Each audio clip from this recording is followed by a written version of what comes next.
अस्सलाम वालेकुम दोस्तों, क्या हाल है? सब खैरियत से होंगे। आज का लतीफ़ा करते हैं शुरू। पहला लतीफ़ा। एक साहब कहने लगे, यार सारी ज़िंदगी डरते डरते गुजर गई। पहले वालिदैन से, फिर उस्ताज़ा से, फिर अफसरान से, फिर मौत, और मौत के बाद हिसाब किताब से। मैंने पूछा, आपने बीवी का जिक्र नहीं किया? कहने लगे, डर के मारे नहीं किया। कल रात स्टेटस लगाया था, हमको हमी से चुरा लो।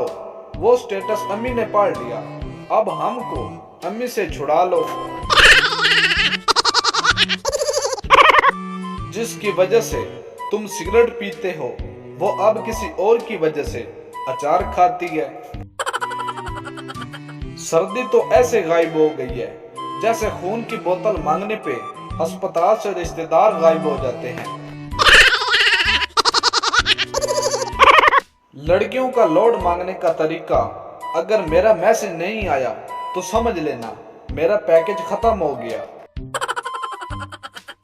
आज मेरे अब्बू की बेगम ने मैकू कूटा, फिर घसीटा, फिर कूटा। मेरी अम्मी को भी जादू आता है, वो जूती उठाती है और मैं गायब। कल एक लड़की को इम्प्रेस करने चला गया, आज उसके 5 भाई मुझे प्रेस करके चले गए।